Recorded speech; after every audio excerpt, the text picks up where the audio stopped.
나의 평생의 선하심과 인자하심이 정녕 나를 따르리니 내가 여호와의 집에 영원히 거하리로다. 선한 목자의 돌보심을 받고 있는 양은 어떤 일이 생겨도 그런 상황 속에서라도 선하심과 인자하심이 있는 것을 확신하고 있습니다. 그러므로 선한 목자의 돌보심이 있는 한 양이 어떤 환경, 어떤 조건 속에서도 걱정하거나 염려하거나 두려워할 필요는 전혀 없습니다.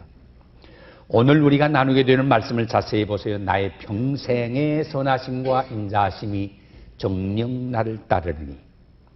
나의 평생에, 그렇습니다. 하나님의 선하심과 인자하심은 한 달, 두 달이 아니고 1년, 2년이 아니고 나의 평생에입니다.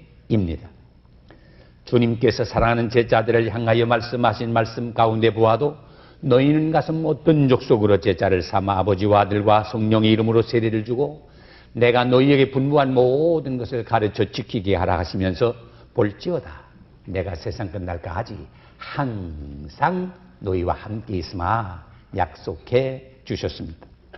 선한 목자 되신 주님께서는 순간도 우리를 떠나지 아니하시고 선하심과 인자하심으로 우리와 함께 하십니다. 더구나 이 고백은 우리 인간의 생애와 운명을 지배하신 하나님을 전적으로 신뢰하는 자랑스러운 외침이기도 합니다. 사랑하는 여러분, 주님을 나의 선한 목자로 삼고 실제로 이렇게 생각하고 믿는 분이 우리 가운데 얼마나 되십니까? 우리 삶 속에 어려운 일이 일어나도 하나님의 선하심과 인자하심이 나를 따르고 있다는 사실을 확신하고 계신 분이 몇 분이나 되십니까? 물론 우리가 생각하고 계획한 일들이 기대 이상으로 잘 되어져 나갈 때, 모든 일이 형통할 때 이렇게 말할 수 있는 것은 과히 어려운 일은 아닙니다. 내 몸이 건강하고 내 수입이 넉넉하고 가족이 다 평안하고 내 친구들이 나를 좋아하고 사회에서 어디 가나 나를 인정해주고 내 평생의 선하심과 인자하심이 나를 따른다고 하는 일은 그렇게 어려운 말은 아닙니다. 그런데 내 몸에 심각한 병이 들었을 때 뭐라고 말하겠습니까? 사랑하는 남편이, 사랑하는 아내가 고통 속에서 죽어가고 있는 모습을 보면서 나는 뭐라고 말하겠습니까? 그렇게 열심히 성실히 준비했는데 대학 입학시험에 실패했다면 뭐라고 말하겠습니까? 뜻밖의 직장을 잃고 가족들을 가난 속에서 시달리는 모습을 볼 때 나는 뭐라고 말할 수 있습니까? 양심적으로 말해 나는 다른 사람을 중상하고 모략한 일이 없는데 사람들이 나를 멀리하고 돌아서서 소개될 때 나는 뭐라고 말해야 됩니까? 이처럼 나의 성이 무너지고 기대와 소망이 수포로 돌아갈 때 그래도 나의 평생의 선하심과 인자하심이 정녕 나를 따랐습니다 라고 고백할 수 있습니까? 그렇지 않으면 이 말이 터무니없는 속임수입니까? 여러분, 오랫동안 신앙생활을 하며 하나님과 깊은 관계를 가져온 분들이 하나님의 선하심을 맛보며 산 분들의 간증을 들어보세요. 저도 지금까지는 사는 동안 감당하기 어려운 일을 당했었습니다. 그것이 그 당시에는 더 이상 앞으로 나아갈 수 없는 막다른 골목으로 여겨질 때도 있었습니다. 정말 사망의 음침한 골짜기였습니다. 밤처럼 어두운 날이었습니다. 그러나 이제 와서 보니 그 모든 일들이 제 생에 유익한 것들이 되었습니다 라고 고백하는 분들이 많이 계시리라고 믿습니다. 유한한 인간이 제한된 지식을 가진 저로서 무한한 자비와 섭리로 행하시는 주님의 섭리와 경륜을 우리는 다 이해할 수 없을 때가 많습니다. 그래서 사도 바울은 로마서 11장 33절에 깊도다 하나님의 지혜와 지식에 부유하며 그의 판단은 정량치 못할 것이며 그의 길은 찾지 못할 것이로다 라고 선언하게 된 것입니다. 어떤 사람은 차라리 하나님의 간섭을 벗어나서 나 자신의 노력으로 더 훌륭하게 살 수 있다고 생각해서 주님을 떠나고 싶어하는 사람도 없지 않아 있습니다. 그러나 이와 같이 잘못된 행동을 함에도 불구하고 주님께서는 나를 절대로 버리지 않는 것을 생각할 때 얼마나 감사한지 말로 다 할 수가 없습니다. 그러므로 우리는 하나님의 선하심과 인자하심이 우리를 또 따라오심에 대해서 감사를 드릴 수밖에 없습니다. 주님은 우리가 의심해도, 아니 주님을 또나 혼자 살려고 해도 주님은 우리를 버리지 아니하시고 우리를 찾아내셔서 다시 사랑과 긍휼로 돌보아 주셨기 때문에 오늘 이 자리가 있다는 사실을 믿으시기 바랍니다. 이것을 생각할 때 하나님의 돌보심을 받고 있는 사람에게는 어떤 어려움도 어떤 재난도 우리를 낙심하게 하거나 두려워하게 하지 아니하고 우리의 생활 가운데서 하나님의 선하심과 인자하심을 맛볼 수가 있는 것입니다. 이것은 주님을 믿고 신뢰하는 우리의 믿음의 큰 기초가 되는 것입니다. 그리고 주님의 선하심과 인자하심은 우리에게 날마다 새롭습니다. 선한 목자 되시는 주님을 온전히 의지하는 한 어떤 상황 가운데서도 주님은 우리를 위하여 가장 옳은 일, 가장 좋은 일을 하신다는 사실을 믿게 됩니다. 내가 비록 받을 만한 자격이 없는 사람이라고 할지라도 주님의 크신 사랑으로부터 끊임없이 흘러나오는 주님의 그 인자하심과 주님의 선하심이 나에게 계속 흘러 들어오는 것을 우리는 날마다 느끼게 됩니다. 여기 오늘 우리가 나누게 되는 말씀의 본 뜻이 바로 여기에 있습니다. 하나님의 선하심과 인자하심은 하나님의 사랑에서 나오는 것입니다. 이 하나님의 사랑은 주님의 양을 사랑하시고 주님의 일을 사랑하시며 목자로서의 주님의 역할을 사랑하시는 그런 것을 우리에게 말합니다. 그래서 요한복음 10장 14절에 보면 주님께서 이렇게 말씀하셨습니다. 나는 선한 목자라. 선한 목자는 양들을 위하여 목숨을 버린다 그랬습니다. 요한복음 15장 13절에 보아도 사람이 친구를 위하여 목숨을 버리면 이에서 더 큰 사랑이 없다고 말했습니다. 요한일서 3장 16절에 보아도 그가 우리를 위하여 목숨을 버리셨으니 우리가 이로써 하나님의 사랑을 안다고 그랬습니다. 목자 되시는 주님이 우리를 얼마나 사랑합니까? 목숨을 버리기까지 사랑합니다. 부모가 자식을 사랑하는 건 사실입니다. 그러나 아무리 사랑해도 부모가 자식을 목숨을 버릴 정도까지 사랑하지는 못합니다. 이렇게 생각할 때 나를 통해서는 다른 사람에게 이익을 줄 수 있는 방법이 없을까 하는 생각을 해보게 됩니다. 20세기의 성자라고 말하는 알버트 슈바이처 박사가 그런 말을 한 적이 있어요. 여러분 정말 행복하십니까? 행복을 느낄 때 나만 이렇게 행복해서 되겠나 그런 생각을 한번 해보세요. 그는 정말 말한 대로 부러울 것이 없는 위치와 환경 속에 살다가 나만 이렇게 행복해서 되겠나 라는 생각을 가지고 그 모든 걸 다 포기하고 아프리카에 가서 전생을 검은 대륙에 가서 불쌍한 사람들을 위해서 사랑을 나눠주는 생활을 하지 않았습니까? 내 평생의 선하심과 인자하심이 나에게 흘러들어오는 것과 같이 선하심과 인자하심이 나를 따라야 할 뿐더러 내가 어디로 가든지 다른 사람에게 이 선하심과 인자하심을 베풀 수 있어야만 합니다. 양을 찾는 사람들의 말에 의하면 양의 걸음은 다른 가축의 걸음과는 비교도 할 수 없이 비옥하다고 합니다. 양들이 목장 전체에 퍼져 있게 되면 양들의 걸음을 통해서 그 토양이 비옥해진다고 합니다. 그래서 고전 문학에서는 양에 대한 별명이 황금발급의 짐승이라고 했다고 합니다. 왜냐하면 양의 발에서 이 짬에서 진이 나오는데 그래서 양이 다니게 되면 그 진이 거친 땅을 비옥하게 만든다고 합니다. 양들이 가는 곳에는 풍요와 번영이 뒤따랐습니다. 왜냐하면 선하심과 인자하심이 양들을 따랐기 때문입니다. 양들이 걸어가는 곳에는 비옥한 목초가 뒤따랐습니다. 양들이 살았던 곳에는 아름다움과 풍성함이 있었습니다. 여러분 어젯밤에 밖에 눈이 왔다 생각해 봅시다. 밤에 어떤 짐승이 지나갔나 하는 거 알려면 뭘 보면 합니까? 발자국 보면 합니다. 소발자국이 났으면 소가 지나간 것이고 개발자국이 났으면 개가 지나간 것입니다. 양발자국이 났으면 양이 지나간 것입니다. 우리는 어떻습니까? 하나님의 자녀인 그리스도의 제자인 우리가 지나간 길에 정말 합당한 발자취가 남습니까? 우리가 다녀간 길 뒤에 축복과 은혜의 발자취가 남습니까? 알프레드 테니슨 경이 남긴 고전시에 이런 대목이 나옵니다. 한 번은 두 친구가 동부로 가는 길에 제 집에 들려서 며칠을 지내고 일을 보았습니다. 그리고 저더러 동부에 같이 가자고 했습니다. 같이 가던 중에 한 친구가 모자를 잃어버린 것을 발견하고 뒤늦게 알았고 제 친구는 자기 모자가 우리 집에 떨어진 줄로 알았습니다. 그래서 제게 부탁하기를 아내에게 편지를 해달라고 해서 제가 편지를 썼습니다. 그랬더니 얼마 후에 아내에게서 답장이 왔습니다. 아내의 답장 가운데는 잊을 수 없는 문장 하나가 있었습니다. 그 문장은 저에게 너무나 큰 감동을 주었습니다.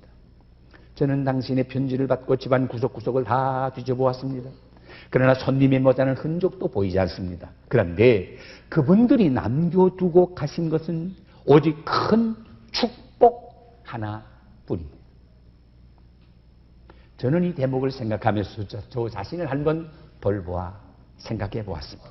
나는 목사인데 내 발자취가 어떤 발자취가 남나? 교인 댁에 갔다 오면 어떤 발자취가 남나? 내 가는 길에 어떤 발자취가 나고 내 목회 생활에 어떤 발자취가 남나?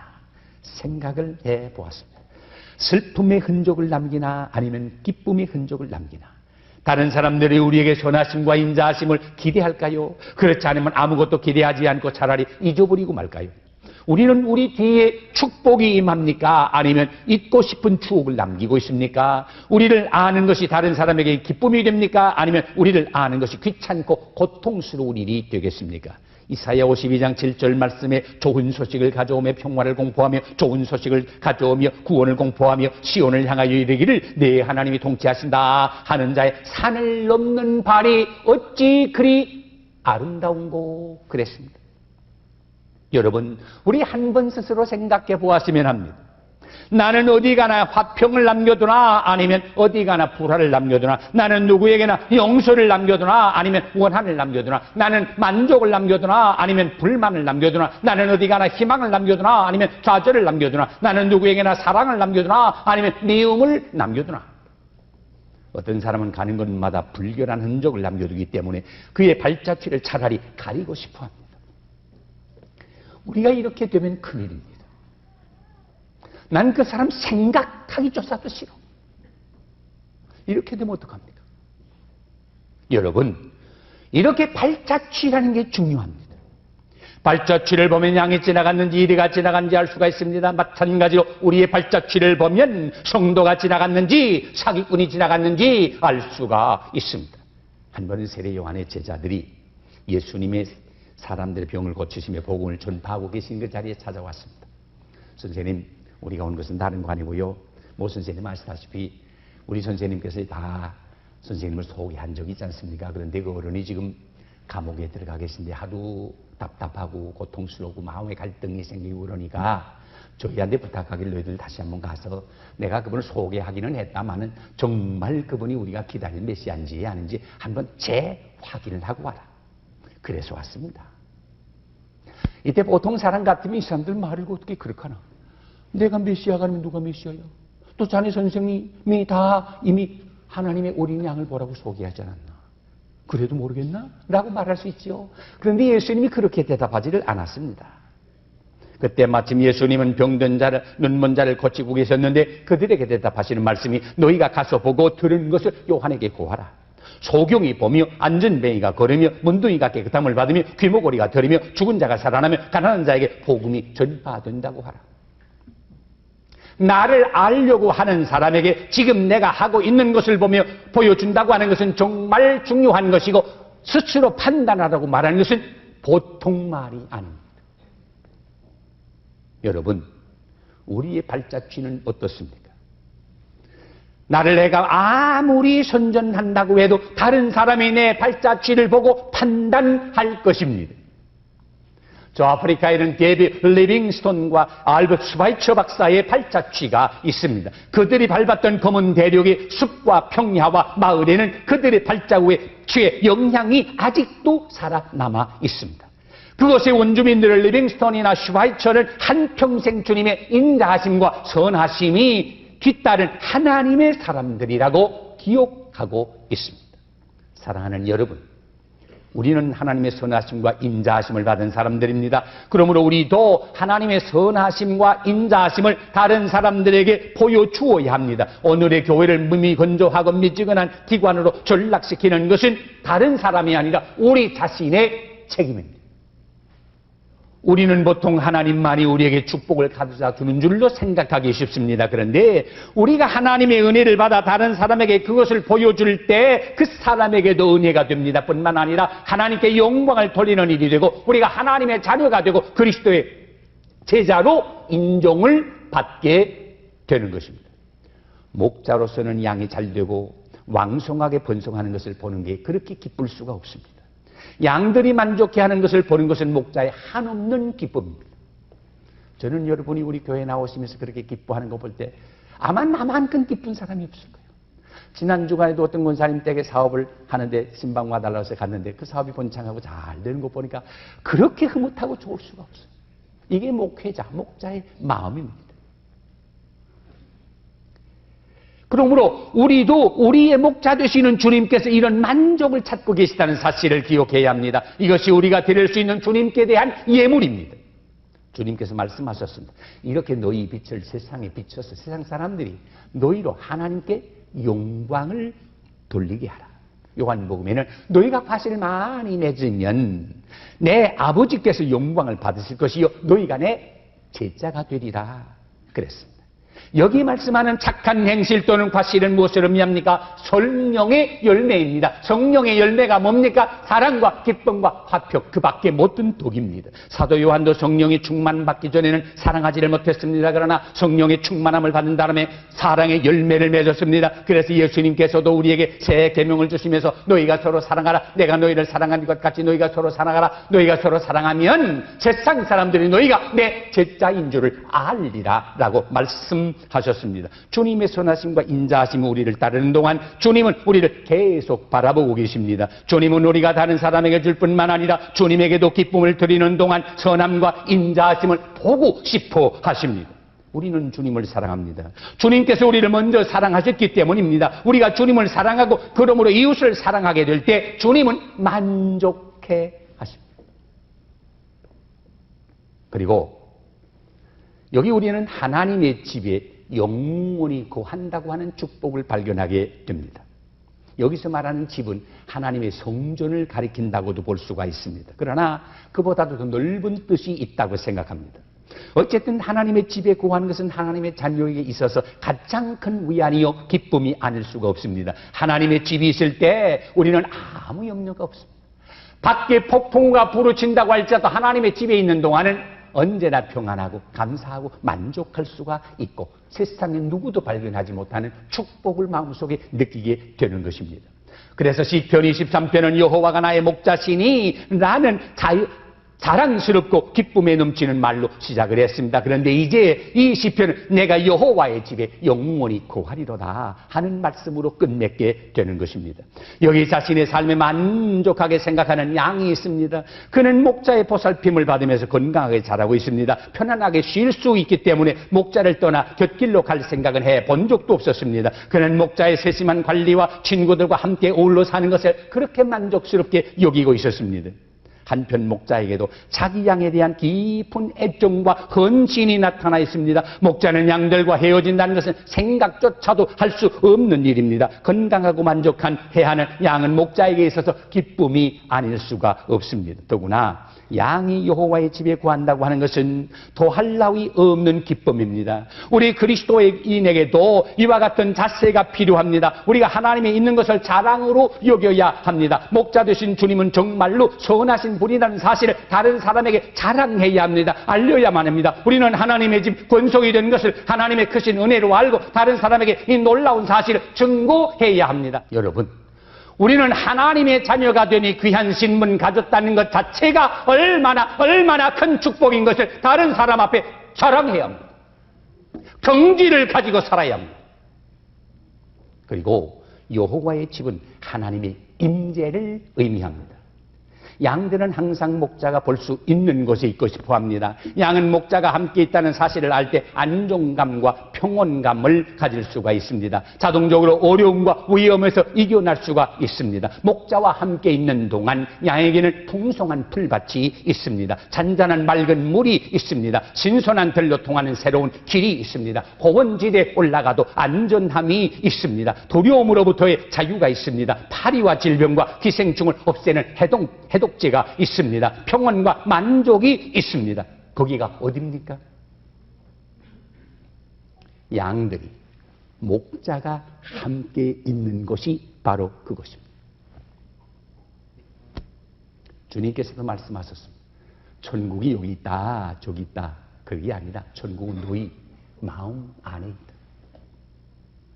우리 마음 안에 주님을 보실 때 거기가 바로 천국이요 여호와의 집입니다. 우리 그리스도인의 생활이 바로 그렇습니다. 성공적인 그리스도인의 생활을 하는 자세는 항상 하나님의 임재를 깨달으며 사는 것입니다. 하나님의 임재란 하나님께서 함께하는 것을 의미합니다. 그리고 하나님의 임재를 깨닫게 하는 것은 누가 합니까? 성령이 하십니다. 내가 여호와의 집에 영원히 거하리로다. 우리가 사는 이 세상은 영원한 세상이 아닙니다. 우리의 육신도 이 땅에 영원히 사는 것이 아닙니다. 사람이 70을 살고 강건해서 80을 산다고 해도 시간이 얼마나 빨리 지나가는지 모릅니다. 그리고 이 육신 그 사람은 낡아집니다. 그래서 사도 바울은 이것을 뭐라고 표현했습니까? 육신의 장막이라고 표현했습니다. 아주 적절한 표현입니다. 장막이 새 것일 때는 색깔이 선명합니다. 줄이 팽팽합니다. 햇볕을 가리고 바람도 비도 막을 수가 있습니다. 그러나 시간이 지나가면서 낡아지면 색깔이 바라게 되고 줄도 느려져서 힘이 없어지게 되고 여기저기 구멍이 뚫어지게 되고 흔들흔들 하다가 바람이 불게 되면 쓰러지고 맙니다.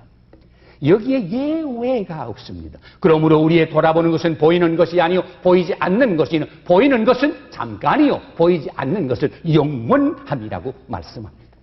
바울은 그래서 고린도후서 5장 1절에 만일 우리의 이 땅에 있는 장막집이 무너지면 하나님께서 지으신 집, 곧 손으로 지은 것이 아니요 하늘에 있는 영원한 집이 우리에게 있는 줄을 아나니. 이것이 믿는 사람만이, 하나님을 목자로 삼은 사람만이 하는 일입니다. 누구나 하는 거 아닙니다. 믿음 없이 사는 사람들은요, 돈이 아무리 많았어도요, 권력이 아무리 많았어도요, 죽을 때는 어떻게 죽는지 압니까? 안 죽겠다고 발버둥질 치고 악합니다. 왠지 압니까? 보이는 게 어디가 보이니까요? 지옥이 보이니까. 그러나 예수 잘 믿다 가시는 분을 보세요. 자녀들이 아버님 어머니 좀 더 사셔야 돼요. 좀 더 사셔야 돼요. 눈물 흘리면 얘들아 나 때문에 울지 마라. 나는 하나님의 나라가 보인다. 나 왜 찬송해다고. 자, 그러면 이 할머니 가시면서 자녀들 놓고 거짓말하는 겁니까? 안 보이는 걸 보인다고 사기치는 겁니까? 보이니까 보인다고 하는 것 아닙니까? 사도 바울을 보세요. 내가 선한 싸움 다 싸우고 달려갈 길 다가고 믿음을 지켰으니 이제 후로는 나를 위해서 의의 면류관이 예비되었으므로 이것은 나만을 위해서 예비된 것 아니라 주의 나타났음을 사모하는 모든 자에게라고 말하지 않았습니까? 그는 하나님의 나라의 의의 면류관이 예비된 것을 눈으로 확실히 보았습니다.